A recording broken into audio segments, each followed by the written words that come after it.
Hi guys, welcome back to my channel. This is part 3 of the Finding Yourself After Motherhood series, and last week we talked about finding your likes and dislikes and how basic things can change when you've became a mom, like through pregnancy and after.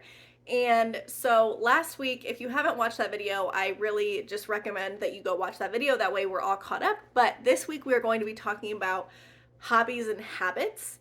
And so last week I challenged you to come up with a list of the things that you liked and the things that you disliked, things that might be different than you were before. Today we're actually going to be talking about now what you're going to do about that, what you're going to do with those things. So one of the things that I've really been trying to figure out is how much fulfillment that I get from motherhood versus how much fulfillment I get from doing things for me because I enjoy them. Because I think that there are some people who are fully fulfilled by motherhood. They love everything about being a mom, their children are their lives. And then I also think that there are people who thought maybe they were going to be more fulfilled by motherhood than they are. And so I think that there is a big spectrum, and I think you really need to figure out where exactly you are on, where you are at on that spectrum. I love being a mom and I love spending time with my daughter. But that said, there are things that I want for myself outside of motherhood. I don't want to be in mom mode all day, every second of the day. And one thing that I'm trying to find balance with is when I'm working and I'm not with my daughter, that doesn't count as me time. Like, that is not time that I get off to be alone or do things. Like, yeah, I'm not with my daughter if I'm in the office, but what I need to find time outside of that where I'm either doing something that is just for me or I am doing absolutely nothing by myself. Like, those are things that I have figured out from my likes and my dislikes, that like those are things that I need, and I need them like on a regular basis. So one thing that I would like to know is that when I say hobbies and habits, I'm not saying that these are hobbies and habits that you have to have without your kids. One thing that I'm also really starting to enjoy is that Aurora is at the age where I can kind of introduce her to some of the things that I enjoy. So we don't always have to be doing something that is specifically for her. So I enjoy being creative and drawing and things like that. So if I want to do that, but I'm with my daughter, I can just have her draw with me. Now, yeah, this is not time that I get by myself, but it's something that can fill my cup, and I don't have to go get a babysitter or do something crazy to get that done. So basically what I'm saying is you need to find things that fill your cup and find ways to implement them into your everyday life. And so for me, things for this is one of the most important things to me every single day is that I get coffee into my system before my daughter wakes up. So what I've started doing, and the exception of this is Saturdays. Saturdays, my daughter is typically what wakes me up. And that's okay because like I know that that's going to happen, and like I don't really have to do anything most Saturdays early in the morning to where I'm not going to be able to come downstairs with her and like relax and drink coffee. And like we have slow Saturday mornings most of the time. But during the week when I have to go to work or we have to do all the things, having that time in the morning to where I can drink my coffee, I can read my Bible, I can take some time to myself before I have to do all the things for her is so important to me. So I started setting my alarm. It's usually like an hour and a half before she gets up, and I get up, I have my coffee, I read my Bible, I scroll on my phone a little bit, and then I actually start work, get on my computer, check my emails, make my to-do list for the day. On the days that I go into the office or she goes to my mother-in-law, depending on what we're doing that day, there are different times that I do that. Some days she can wake up on her own schedule. Sometimes I do have to wake her up at a certain time because we have to go. Anyways, my morning coffee is one of the habits that I religiously do. Like, it doesn't matter if her and I have been up like all night, I will still get up when my alarm goes off, because I want that alone time. Like my day will start off bad if I am waking up to her and I have to immediately get up and go. Now, one of the things I will say is Aurora sleeps in. Like, she doesn't wake up at like 5 o'clock in the morning or anything. Like, she usually wakes up around 8 and sometimes 8:30 if she's like really feeling sleepy. But that's just something that I have routinely put in, that is something for me that I love to do. So another thing that I have started doing is I will take myself out on dates, and being completely by myself, I will go out to eat. Sometimes I'd go shopping if I haven't gone shopping in a while. Sometimes I literally just take myself out to eat or just hang out somewhere quiet, like a coffee shop or something. I really enjoy this because I can just put in my headphones and just like do whatever I want, I guess. And that has really been really helpful. So that is a hobby that is something that's totally different, because I can remember before I was a mom and we would go somewhere. It might also just be because I was younger too, but I am a very social person. And so we would go somewhere and I would see somebody sitting with them, like sitting alone at a restaurant or sitting by themselves, like at the movie theater or something. And I would be like, oh my gosh, I could never do that. Like, and I would honestly, most of the time, like I would feel sad for them. And like now, what I'm starting to realize is like, potentially they were so happy because they got to be by themselves for whatever that time period was. Now I know that's not always the case, but I know that like when I go out by myself, like I don't want to do it, I don't want to do it all the time, but when I do get a chance to do that, like it just fills me up so much. Because one of the things that, like, you can't fill somebody else's cup if your cup is empty. So I cannot be the best mom that I know that I can be if I'm not doing things that fill my own cup up. And I'm not gonna lie, taking care of Aurora and solely doing that does not fill my cup up all the way. It does fill it up some amount. It does. Like, I love being a mom. It's just there's some of the parts about motherhood that I'm not a huge fan of, and that just drains me. And so in order to fill my cup, there are things that I have to do by myself. Again, it's not saying you have to do all of these things completely by yourself. One thing that I enjoy doing is being outside and going for walks. I don't have to do that without Aurora. Like, she can be with me, and those things will still fill me up. So I think that there are some conversations happening where you're talking about hobbies and habits that you can do as a mom. And 99% of the time, these are all things that like people are saying that you need to do for yourself. And like, I know self-care is like a huge one. And like, I'm not saying that I don't enjoy self-care, but that's not something that I feel like I need to do by myself. Like, when I'm in there, like taking a shower, it's honestly easier for me if Aurora is sitting on the floor of the bathtub taking a shower while I take a shower. Like, it does not fill me up and relax me to take a shower and do my makeup and do my hair like it used to. I used to really enjoy that. But again, your likes and dislikes change. That isn't something that I get filled up by. If you do, great, do that. But for me, it's easier for me to do all those things while she's with me. So like, while I'm doing my makeup, she's brushing her teeth and brushing her hair and learning how to put on lotion and like doing all the things by watching me.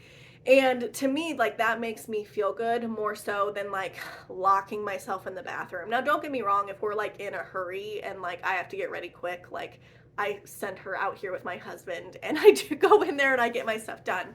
But like, that stuff just that's not what fills me up as a person anymore. So those things I don't need to do without Aurora.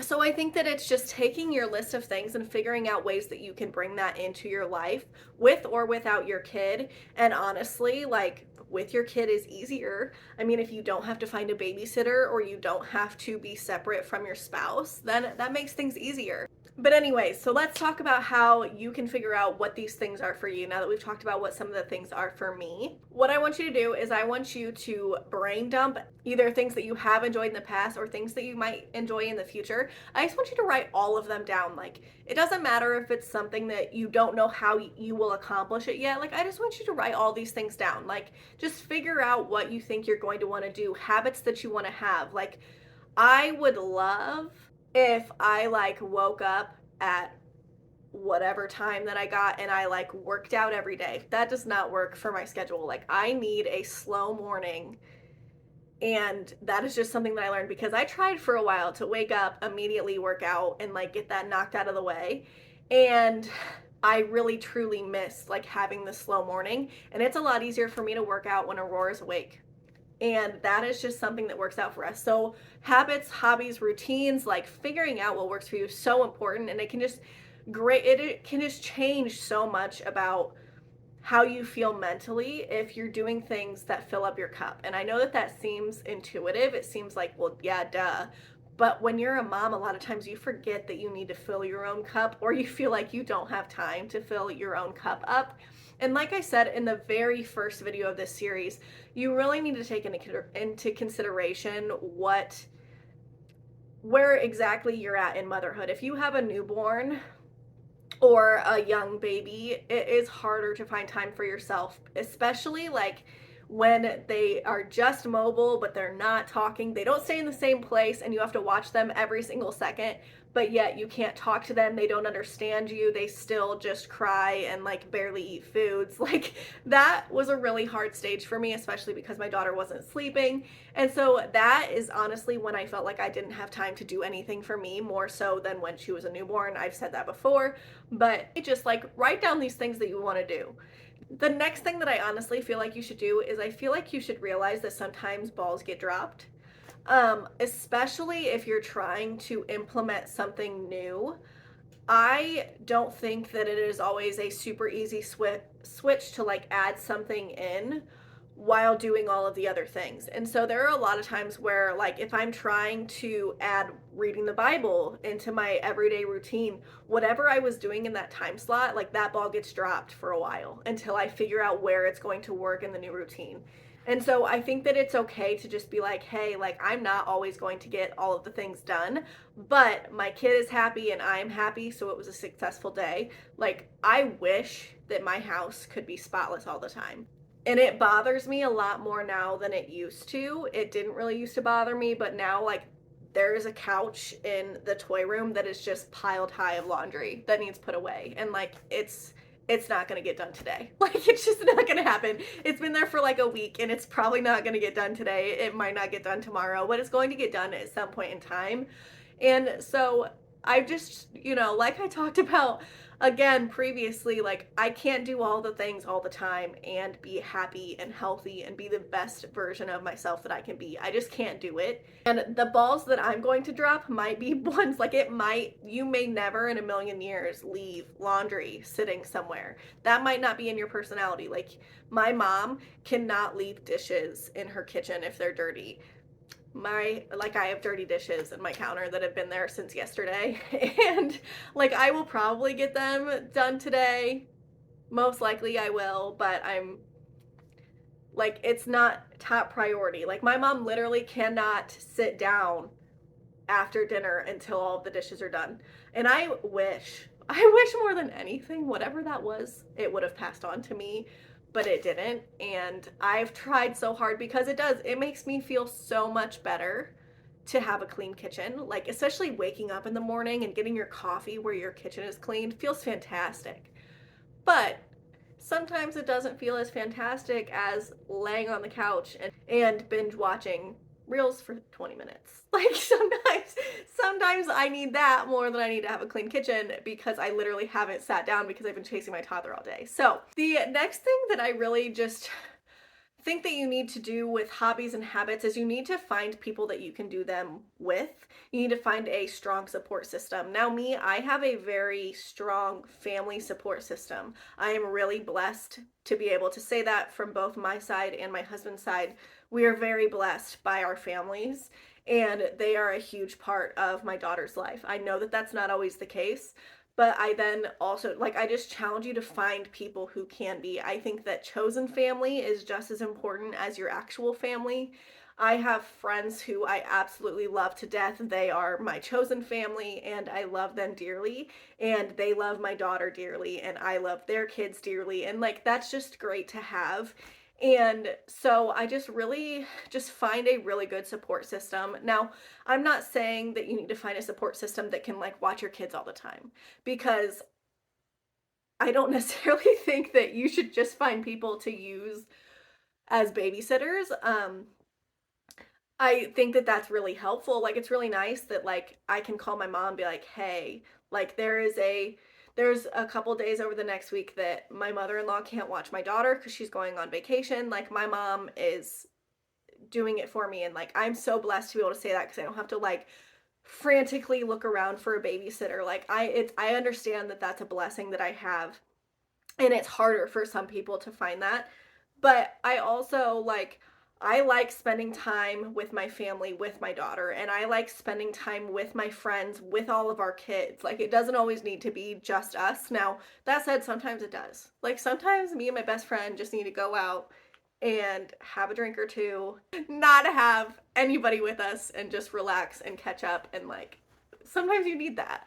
But, like, that is what I needed to fill my cup this week. Like, I highly recommend that, like, whatever your list of hobbies and habits that you're doing, if there are things that you can do with your kids, that's great, because the more, and at least in my experience, the more of the things that you can do with your kids, the more of them you're going to be able to do, just because you have your kids most of the time. And so that said, I do think that there should be at least one thing every week that you don't do with your kids. Now, whether you're doing it by yourself or you're doing it with your spouse or you're doing it with your best friend, like, I don't care about that, but I do think you should do it without your kids at least once a week. One thing doesn't have to be big, can be to take a drive around town and listen to music and sing at the top of your lungs, because sometimes I do that. Like, I'll take an extra lap around, and I say around the block. Like, I live in the country, so, like, a block is like, you like miles. But, like, sometimes you take an extra wide block because you need to sing a couple extra songs before you come home to the craziness. Like, I'm not saying that it needs to be a big thing. It could be going grocery shopping without your kids as opposed to grocery shopping with your kids. But I do think that there should be one thing that you do for yourself every week. Doesn't have to be big, doesn't have to be something super special. It could literally even be one day a week you set your alarm early enough that you're going to be able to drink your coffee before your kid gets up. Like, I just think that it's so important to make sure that you're filling your own cup. Not only do you need to figure out who you are now, but you need to figure out ways that you can actually be that person.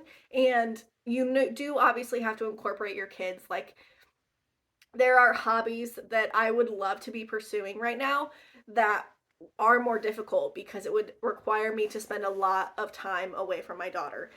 And I just don't want to do that right now.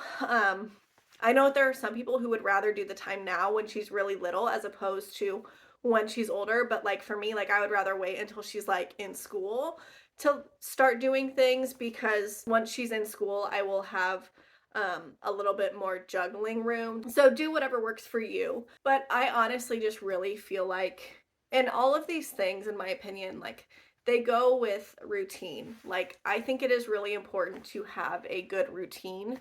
That way, you know when you can do these things. Like, I might be a little bit too type A when it comes to routine, because, like, I time block, including, like, playtime. You can go a little, like, I'm overboard. Like, I'm not, like, strict about it. Like, my daughter can't only play during the time block, but during that time block, all I do is play with her. I don't get on my phone, I don't watch TV, I don't whatever. Like, we do intentional time, intentional activity that I have planned into my schedule every single day, so I know what's going to happen. It's not always the same time, it's not always the same length of time, but it's intentional time that I'm like, okay, like, I need to focus on whatever she is interested in. We're doing that today. And there are times where I'm like, you know what, like, I want to do something for us today. So then that day we'll, like, draw or color, or we'll go outside and we'll take a long walk, or I have chickens. I absolutely love my chickens. So sometimes we just go outside and we play with the chickens for a little while. Aurora loves chickens. She loves feeding them. She loves getting the eggs. Like, incorporating her into the things that fill my cup is great, because then it fills both of our cups and we can do it together. And, like, yeah. So I know that this video is super rambly, and I'm sorry for that. I kind of just ramble. Like, I ramble in real life too, so you just gotta get used to it, I guess. But I just really, like, now that you have the likes and your dislikes, I also want you to make a list of hobbies, habits, routines, ways that you can incorporate those likes and dislikes into your daily life. Like I said, I used to never like being alone. Like that was really what it came down to. Now I love alone time. It doesn't have to be quiet, but it just has to be alone where I don't have to give any of my energy to anybody else. Love it. Other things would be like I enjoy cooking. Sometimes like Aurora has one of those like learning tower things. Sometimes she cooks with me and sometimes that's fun, but sometimes I just want to be in the kitchen doing my own thing by myself. Like just kind of deciding when you want to do things alone, deciding when you can do things with your child, incorporate them into things as much as you can while it still fills your own cup up. Like that is like bottom line, that is the most important. Like whatever you're doing, you don't have to be doing it alone, but it should be filling you up because like I said, you can't fill somebody else's cup if yours is empty. And I think that when you are devoting so much time to another human that can't do things by themselves, like they are stealing from your cup, like significant amounts from your cup. So just make sure that you're filling it every once in a while. And I hope that this helps. I have 2 more videos in this series, so if you want to subscribe so you don't miss those, I would love that. Thank you so much for following me along in this journey and through these conversations. And I will see you next time. Bye.